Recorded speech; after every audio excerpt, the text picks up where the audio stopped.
The greatest thing to me that I love is hearing the way that you honor the artist that you have on. Stories make the world go round. They capture our minds, pull at our hearts, and inspire change, growth, and development. It's just your genuine human appreciation on a deep, soul level for what artists do.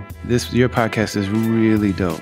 I'm your host, Cello, and welcome to Bedroom Beethovens, the podcast where we discover some of the preeminent music producers and entertainers of our time, and I turn them into storytellers. What's up? This is J-Rock, and I'm right here. I'm chilling on the Bedroom Beethovens podcast. That's what it is. Let's go. Hey, everybody. Welcome to episode 181 of the podcast. My guest this week is...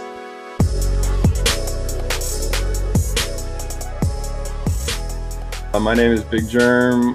I'm a producer, engineer, so I do, mixing and recording. And I guess notable credits will be Mac Miller, Wiz Khalifa, Juicy J, Snoop Dogg. Yeah, a lot of other stuff too.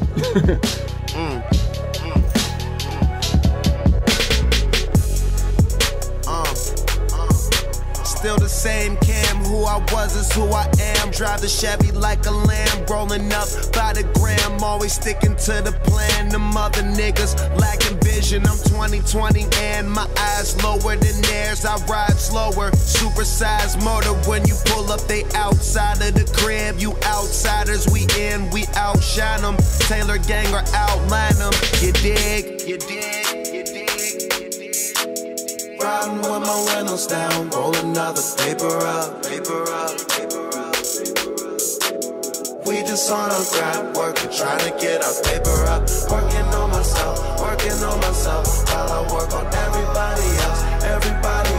Homie, I've been working on myself, while I work on everybody else.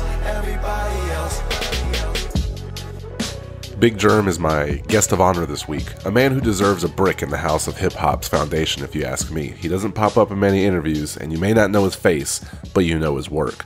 We navigate his life growing up in Pittsburgh area and finding his way into ID Labs, which has plenty of ups and downs, which made him the man he is today, and we will go through those stories. But first, thank you guys for listening to another entry into the Taylor Gang producer series. This wraps up the ID Labs duo, and I want to tell you guys a bit about what I got going on. If you happen to find yourself here for the first time, maybe you stumbled on this episode because you're a huge Mac Miller fan. That's understandable, but I have hours and hours of content with prolific producers from Prince Paul to Cypress Hill, Incubus, Slum Village, Atmosphere, Beat Junkies, and much, much, much more. So feel free to visit bedroombeethovens.com or your favorite podcasting app and go through the old episodes. You may think, man, he really should talk to this guy. Hey, maybe I did already. Who knows?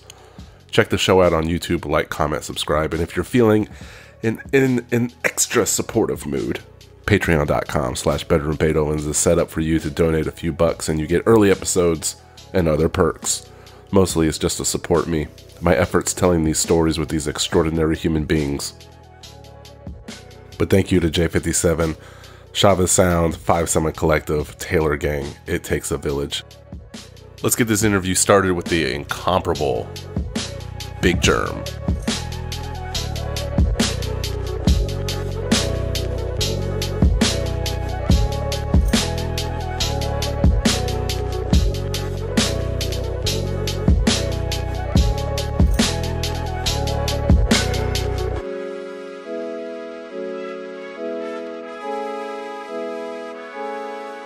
And let me clear something up. So ID Labs, it can be Big Jerm and Edan.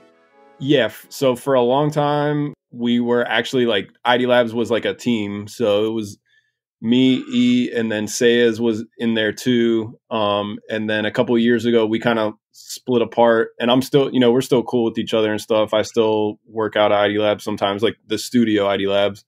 And yeah, me and E still work on stuff together. We just kind of did our own thing now. So now when you see ID Labs on stuff, it's pretty much just E, but for a long time it was us together as a team. Is that kind of bittersweet because like all of the big production credits of the last 10 years now have it's like Edan's producer name? Does that take away from the Big Jerm legacy? You know what I mean? I feel kind of selfish saying that, but yeah, I think people for a long time there, I think people were like, people would ask me like, "Oh, do you still like make beats and shit?" And I'm like, "Yeah, I just did this shit." You know what I mean? Like, I think people were confused by the ID Labs as a team thing. So yeah, I think it hurt me in some ways, and I'm not trying to, like I said, I don't want to sound like I'm selfish or anything, but it definitely took away from, people's perception of me, I think. Well, we've cleared that up, man. So, So first off, are you a new homeowner? And if you are, congrats. I am actually. I'm in my studio in my attic right now. I'm kind of getting everything together. There's a lot going on, but I'm happy about it. It's home ownership is not always enjoyable. I'm already finding some of that shit out. So, but yeah, I mean, it's nice to have my own space, and I work from home like 90% of the time. So it's been good. But you lived in ATL for a stretch, so you're familiar with Southern living. Yeah, I'm back in Pittsburgh. Like, that's where I bought my house. But yeah, I moved to Atlanta in October of 2018, like a month after Mac passed away. I was there for 2 weeks and came back to Pittsburgh for the memorial. And then, so that was kind of weird. And then 6 months after that, my dad got sick with cancer and passed away that summer. So like summer of 19. And then, 6 months later was COVID and shit. So my whole time in Atlanta was kind of weird. Yeah, that's back to back, just nonstop, man. So, but the love affair we have with Pittsburgh, were you born and raised in the Pittsburgh area? Yes. Okay. Yeah, a little bit. Like, it's called the South Hills. It's just like 8 miles from downtown Pittsburgh. So like I never heard of the 58s, and I deep dived, and they had a mixtape that paid homage to the blizzard of 1993, which was it hit Pittsburgh like 30 years ago, and I'm like, that storm can't be that bad. And then I'm looking, and like the media dubbed it the storm of the century. So you lived through that personally. Yeah, I remember it. I remember building like igloos and shit. That's how much snow there was. I mean, I was a little kid, but yeah, I mean, that's what I was doing. So I glossed over them in my previous question, but help me brush up on Pittsburgh hip hop music scene. So tell me about the rap group, the 58s. They chose the name the 58s because they're all about the 5th of the best liquor and 8th of the best chronic. That is true. Yeah, they were started by Mayo, who passed away last year. So I'm sad about that. And then my friend Franchise, who I've done like projects with and stuff too. He's a good rapper from Pittsburgh. And then B White was in the 58s, and yeah, Primavera Vills was in the 58s. He was kind of signed to Mac at one point, like maybe like 2015, and Vinny Radio too. Wow, I can't believe I left him out. But yeah, he's another good rapper from Pittsburgh.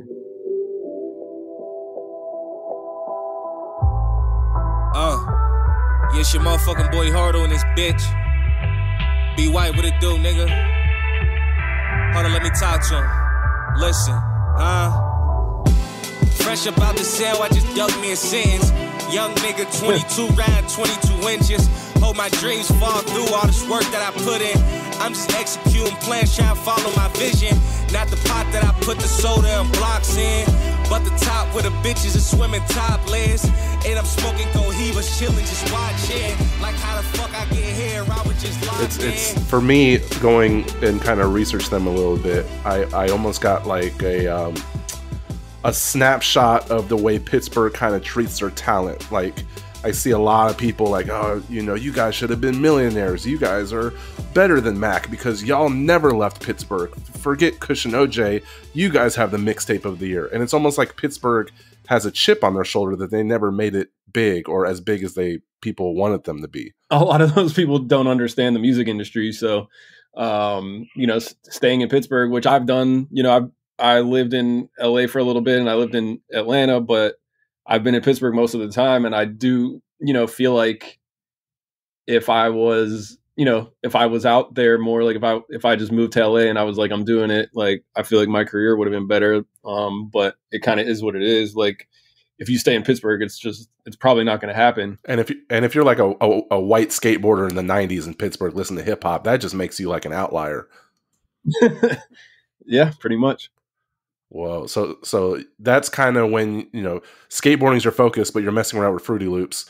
Back in, I don't know, the mid 2000s, a real world scenario is I could hit up this skateboarder on MySpace and buy a beat, which is what Mac Miller did. So he did. How many people took advantage of that service? Was Mac an outlier, or you had a bunch of people hitting you up? It's kind of funny the way the skateboarding thing works into it, because there's a store here called Time Bomb, and it's like, back in the day when mixtapes were on CDs and like people would buy mixtapes, like whatever, like Dipset mixtapes and shit. Time Bomb had all those mixtapes, and then he had like, the owner's name is Brick. He had clothing, all that shit. So I had friends, like I was sponsored for skateboarding and just like a skate shop in Pittsburgh. Like I wasn't that good, but I was good in this area, I guess. But they were cool with Brick at Time Bomb. So, I had given him a beat CD at some point, and then this rapper Boaz from Pittsburgh, who's a really good rapper, actually.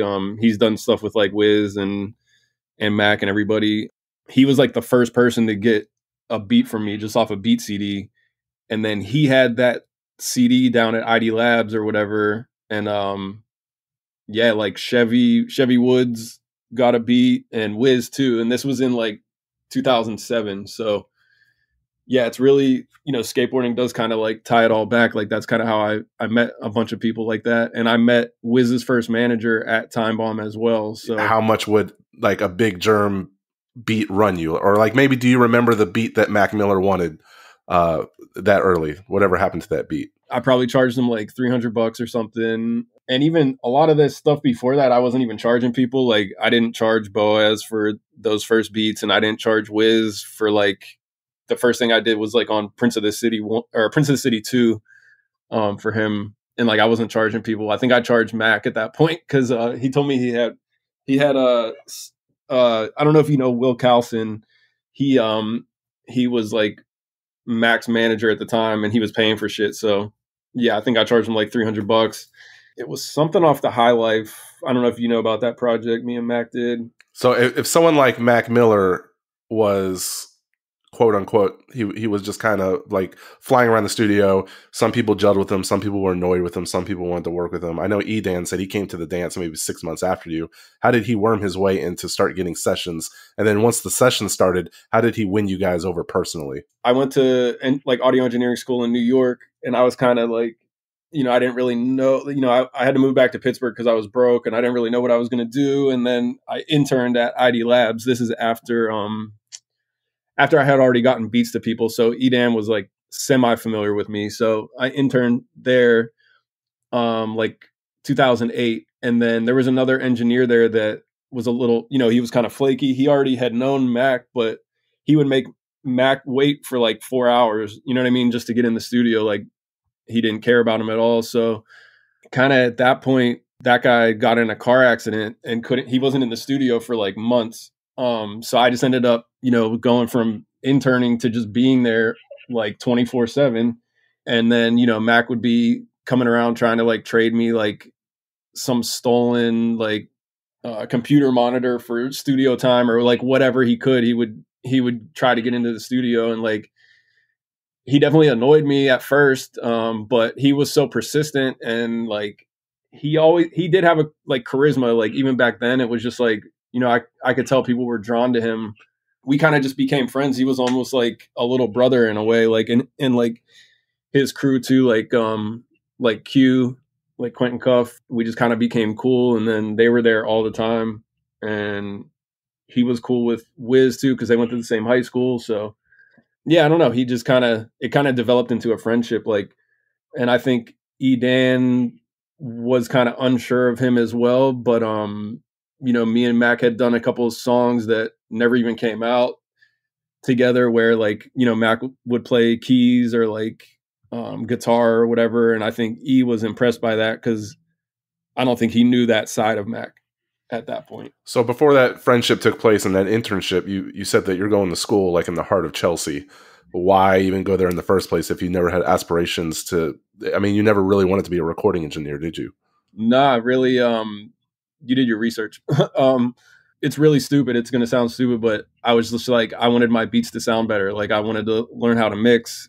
So that's why I went there. But, it's really more focused on the recording aspect of it. So, when I was in school, it was good to learn those basics, but that wasn't really my goal. As I kind of came up, at least in Pittsburgh, it's like the fact that I was able to record people and I would be in the same room with people. So, like they might need a beat eventually or whatever. And it's like, oh yeah, by the way, I make beats too. So that kind of got me in the door a lot. So I would recommend that to anybody. Learn how to engineer too. You never wanted to follow your dad's footsteps in the insurance industry? Definitely not. I knew, I told my mom when I was like a little kid, like probably like 10 years old, I was like, I never want to work in an office, like cubicle type of situation. So, hey, but I guess I got lucky in that. He wasn't a boring guy though. He had a Plymouth Barracuda and he was nicknamed Savage. So that is true. So your relationship between you and Wiz, you guys started as interns. His deal was trading studio time for interning.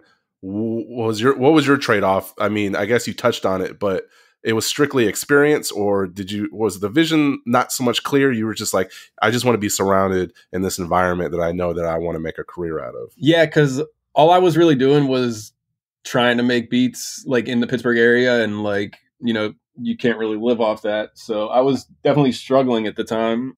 And I would really only come down. It would be like I would come on Fridays and clean the toilet and alphabetize the E's record collection and, like shit like that, just clean up after whatever session was just there. So yeah, I don't know that I like how far along I was thinking, but yeah, I was just kind of trying to be around stuff. And then, yeah, it was just like ID Labs, even at that point, was the only studio, like the main like rap studio. You know what I mean? Like there were a lot of other places in Pittsburgh, but it would be more rock focused, and those engineers wouldn't understand, the details of a rap song, and I'm sure they weren't even really nice to those clients. So we kind of ended up being the spot for that. So. And did you and Wiz really land in jail together? Yeah, we were, it was in North Carolina, East Carolina University, I think. It was a college tour. So it was the tour where Wiz called his bus the Puff Bus, which, the cops already knew about when we got there.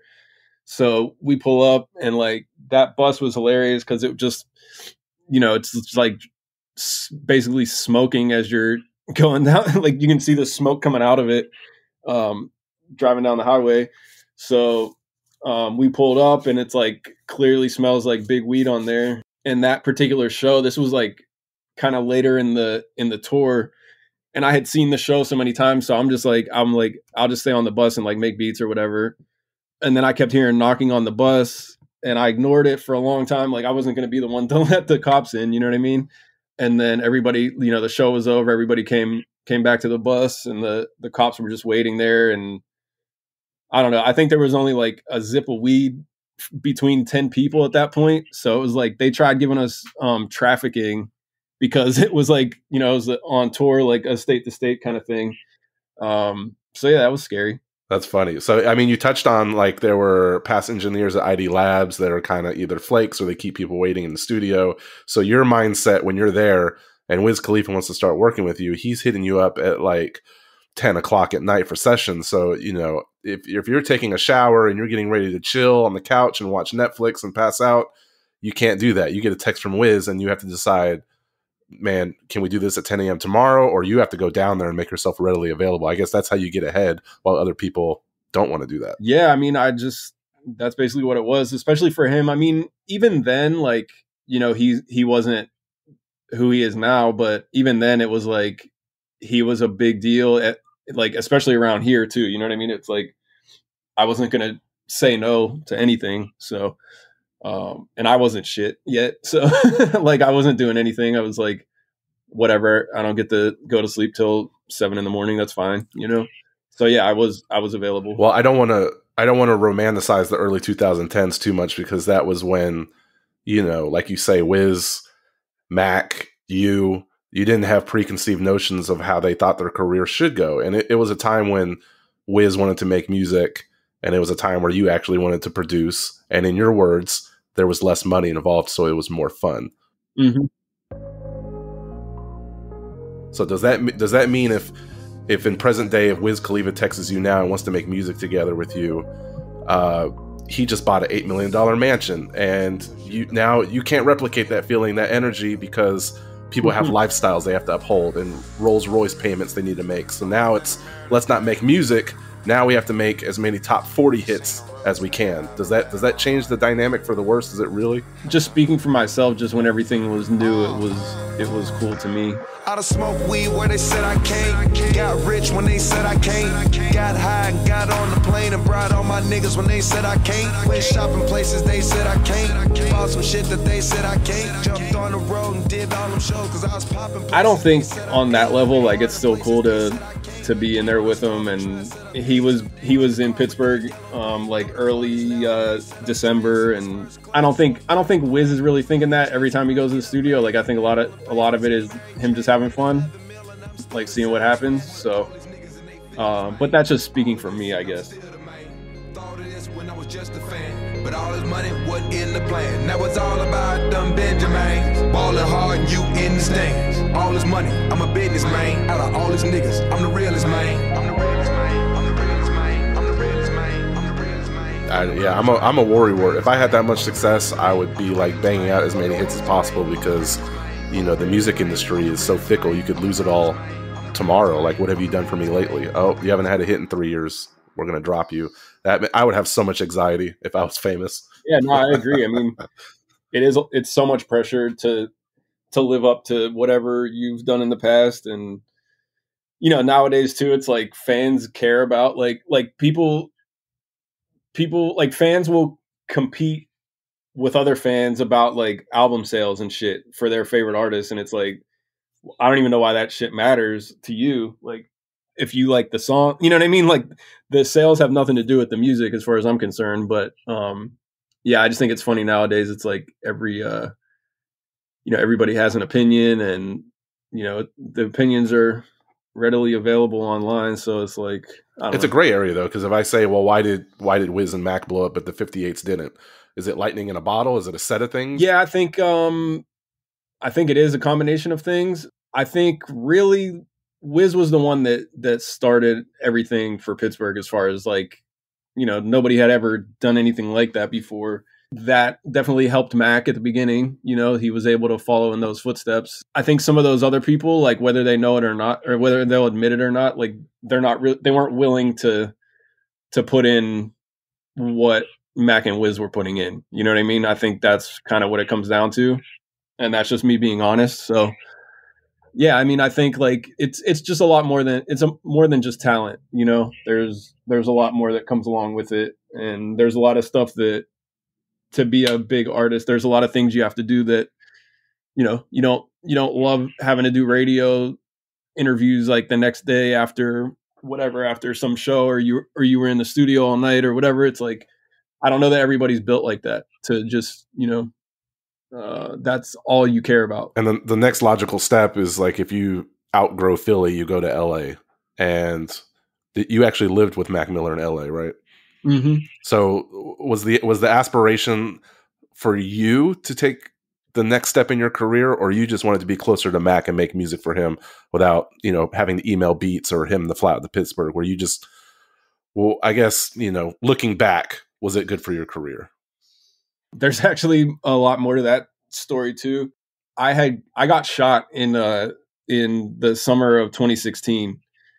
So Mac was like, why don't you just come out here for a while or whatever? Like, that was pretty much it. Cause the night I got shot, it was kind of funny because he was dating Ariana Grande and they were coming to town that day. So I was in the studio all day, and I went home and was walking my dogs, and these kids tried to rob me, whatever. I got shot and I'm in the hospital. That's how I met Ariana Grande. Like, she came to the hospital when, like, after I got shot. So that was her first impression of Pittsburgh too. So that wasn't great. And then, yeah, from there, Mac just asked me to come live with him in LA. And that was like in 2017. But that was right when he was clean too. So I think he was, he was figuring out some shit with himself and he wasn't super motivated. I think he was in a mindset of like, can I be creative without drugs or whatever? That whole period of time when I was out there, we didn't even do we didn't do much recording and stuff. It wasn't really good for my career, honestly. I didn't really do a whole lot. Like I made beats and stuff, but I think I was kind of in a bad headspace too, just after the shooting and stuff, whatever. Yeah, I didn't make the most out of it when I was there. So, well, just because you guys weren't working consistently, were you guys at least talking on a personal level? That's pretty much all it was. Like us just like hanging out with each other, like playing video games. We would go play tennis. Yeah, just kind of hanging out more than doing music together. Yeah, so it was kind of interesting. That incident happened at Highland Park? Yeah. Is that like a notoriously dangerous area, or that was like an anomaly? Yeah, it's definitely not a dangerous area. I mean, it's kind of surrounded by certain neighborhoods that you might consider dangerous. But yeah, it was weird. And it was on like this main street there that has like good restaurants and stuff, but it was on a Monday and everything was closed, at that point. So it was like, it is the main street, but there was nothing really going on. So I think it made it kind of easier for those kids to just like run up on somebody. If it was like any other day, I don't think it would have happened like that. Do you think it was because you were wearing a nice watch, nice shoes, or it was just completely random? I mean, I don't wear a watch. I was wearing some Jordans, but they weren't, they weren't real nice at that point. And I was walking, like I had 2 Pomeranians with my ex-girlfriend. So I'm literally just walking 2 little tiny dogs and these dudes just like rolled up on me. And I was like, all I had was my keys. I don't even think I had my wallet on me because I was just walking the dogs and going straight home. So, yeah, I don't know. I don't know what that was. I don't know if it was like some like initiation type thing or what, but yeah, it was definitely weird. Well, you opened up a crowdfunding, and there was a lot of support, and I was seeing a lot of $5, $25 donations, and like I was like, how many people donated to where it ended up being the sum it was? And then boom, I see a $10,000 donation from Mac Miller, a guy who traded in computer monitors for studio time, is now in a position to pay it forward, which I think speaks volumes for Mac. And but the pessimist in me noticed that the goal fell short by a large sum. Was that a situation where you saw who your real friends and your supporters were? Did you expect some people to step up more? I mean, it's a tough thing to even think about when you're going through something so tragic, but Mac stepped up. You know what I mean? I don't know if that's I don't know, bad etiquette, but maybe as human nature, you start to think about stuff like that. It puts things in perspective when you're laying in the hospital bed.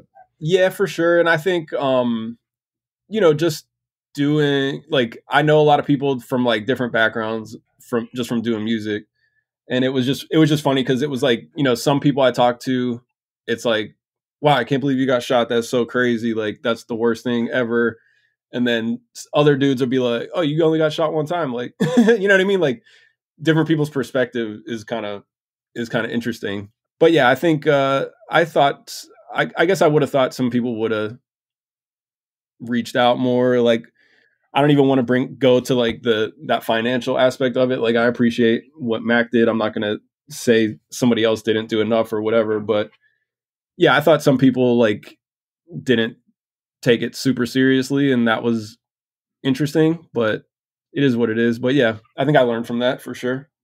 Yeah, I'm trying to get a handle like on, I guess, on the music industry as a whole, and like, I feel like when you produce for people, they pay for the beats, but you're doing them a favor too. And I'll use Freddie Gibbs as an example because I don't think he's going to hear this or care, but Freddie Gibbs' debut album, you had a helping hand in, and on paper you see Evil Seeds grow naturally, and then the next year he's working with Madlib, and he seems to stick close with him ever since.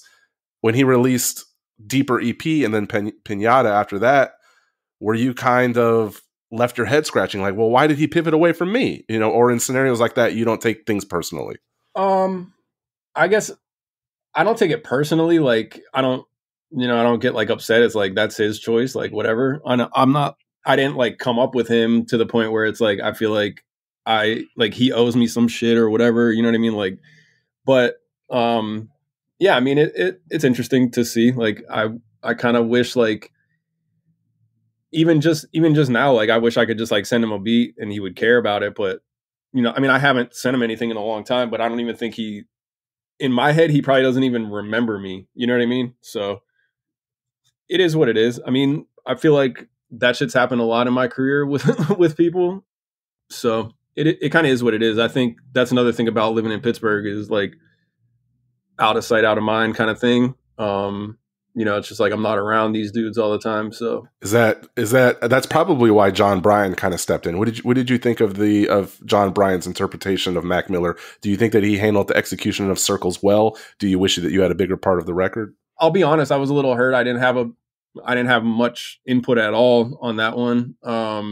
And yeah, I mean, with John Bryan, I mean, he's like super talented. So I'm not even saying I would do anything better than him. You know what I mean? That's not realistic. But yeah, I just sometimes I it hurts sometimes if you're left out of some shit just on a personal level. But I don't know. Once again, it's like I can't really control what other people do. It's like and like Mac always had a vision with things, and it's like if that was his vision, then that's what it is. You know what I mean? Like I respect it. Well, the last thing I want to do is put words in Edan's mouth, but I kind of asked him that question, and he said that John Bryan was the only person who would have been able to handle that responsibility. Yeah, I mean, I agree with that, and I like. I mean, I don't know how everybody feels about Kanye at this point, but like I love Late Registration, so it's like thinking about John Bryan working on that, it's like that's cool to have that dude doing finishing touches on your album. You know what I mean? Like I totally get it, and I agree with what E said. It's like I don't know who else really would have been able to do it to that level. But even still, you worked with him, you chilled with him, you lived with him, and yet when he passes, you say that you didn't appreciate him enough when he was alive, and you don't seem like you took him for granted. But I know you wish you had more time with him. Where does that statement stem from? I don't even think I appreciated how like difficult, like being on that level of, I guess stardom. There were some things where it's like his life is a lot more difficult than people give him credit for. Like even at the beginning, it's like, if you look at the way his career kind of went, it was like he graduated high school, put kids out, and then it was just like up from there. There's definitely growing pains in there. And, if you're like, he's like 18 years old, it's like certain things you don't know how to handle, or, you have an opportunity to, work with Pharrell or whoever like that at that point. I think I just didn't appreciate like how hard some of that stuff was for him to work through. And then, yeah, I think I don't know, when I say I didn't appreciate him enough, it was just kind of like, it is like you said, where, you don't think it's just going to end that soon. Like, I thought we would be like old and still, breaking each other's balls. You know what I mean? Like, I think, yeah, it just kind of teaches you have to kind of appreciate everybody that's around you that, that you're close to.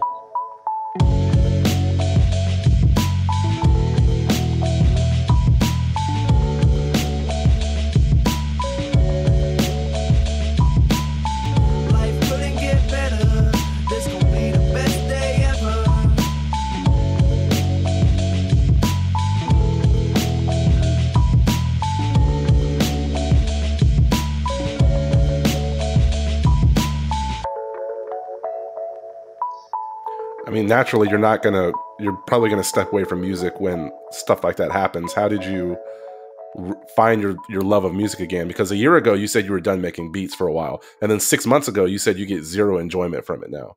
So is it a slump, or you're either out of it now because I hear you posting beats on Instagram and they're fantastic, but maybe you're begrudgingly making music now, or maybe you've caught a new wind and you're enjoying it again.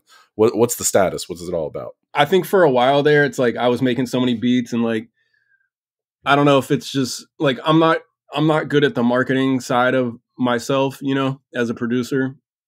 Like I legitimately have social anxiety. So it's like, I don't always put myself in those situations to like play beats for people. You know, obviously that sounds stupid, like shooting myself in the foot. But I think like I got to a point where I'm making so many beats and I feel like nobody cares anyway. So it's like, what's the point? So I think it was kind of that. And then like, basically it's just like, why do I keep just like cranking beats out for whatever, you know? And then I think more recently I'm like, well, it really doesn't matter. I'm going to do it for myself. And then hopefully like some shit happens, whatever. Like, I don't even really care. I'm just going to do the shit I like to do. Like I still do a lot of like sample based shit that, you know, is a pain in the ass if you do get it placed, it's a pain in the ass to clear samples, whatever. But yeah, I mean, that's the shit I like. So I'm just going to keep doing that. And I don't know. I think just there's always something I can learn, you know, just trying to get better every day. And that's pretty much it. What brought upon that shift where if hip hop didn't have samples, then it wasn't real hip hop? And then you abandoned that idea and started embracing all sounds. I don't know. It is funny though. Like you say that, cause you know, back in the day, I hated like the Swizz Beats era. Like I hated those kind of beats, and that's why I liked like Kanye and Just Blaze and shit like that. You know, I don't want to say like real hip hop, because that like I'm not the one to judge whatever, but it was just what I liked. And then I think, you know, I do enjoy like harder shit too. Like I don't even want to use the word like trap, but like that kind of sound. You know, like with the 808s and shit, like it's cool to do different stuff like that. But yeah, I don't know. I just always like the sampling aspect of it for some reason. Like even before I ever made a beat, I was like, I had, you know, gravitated towards stuff like that. Can you separate the art from the artist? Like if Kanye West was a source of inspiration, you're probably not a huge fan of him personally in today's climate. But how do you feel about that? Because, you know, you have people like Bink and Just Blaze. They stay out of the headlines. They have these fruitful careers. They've made classics, but they keep their mouth shut. Yeah. Yeah. I mean, it's honestly disappointing to me, really, because Kanye's really like the person that made me want to make beats. And this is like from like the blueprint, like before, you know, his albums and shit. He's really the person where I was like, I guess it kind of made sense, like what he was doing with the samples and shit. I just like that whole time period, like the whole Rockefeller shit back then. And yeah, like, I mean, I just watched that documentary, the Genius one on Netflix. Like, I can separate it in my head for sure. And I've been less into his shit. Like, I'm not hating on anybody. I'm just saying, like, I've been kind of less into him for the past 10 years anyway. So I kind of like, in my head, I like separate the dude from 20 years ago from now. But, you know, I know everybody, you know, has a different perspective on that. Well, Big Jerm, I appreciate your willingness to talk about these subjects, whether they're easy or hard to talk about. I recognize it, and I thank you for it. For sure. Thank you. At this time, I want to give you the floor, though, because as you know, people have heard the journey and all the work you put in. And like I said, on Instagram, those beats, they're crazy, man. Like if you feel unappreciated or if not enough artists are banging down your door, trust me, that's their problem, not yours. So 2023, you know, what can the fans expect? Well, yeah, I appreciate that for sure. Yeah, I mean, this year, I just want to do more, you know, like I want to maybe do like a Twitch situation, like just put myself out there more, because I've never really been into that. But, you know, just try to connect with people a little more. And I'm like, I want to get beats to a lot of different people. And I try to make all different sounds, you know, all different types of beats. So yeah, that's really the goal. Just kind of spread it out and see what happens, you know? Well, I wish a great year for you and your lovely wife and the new homestead, and wishing all of your endeavors are big time, man. So thanks, bro. Thank you. I appreciate you.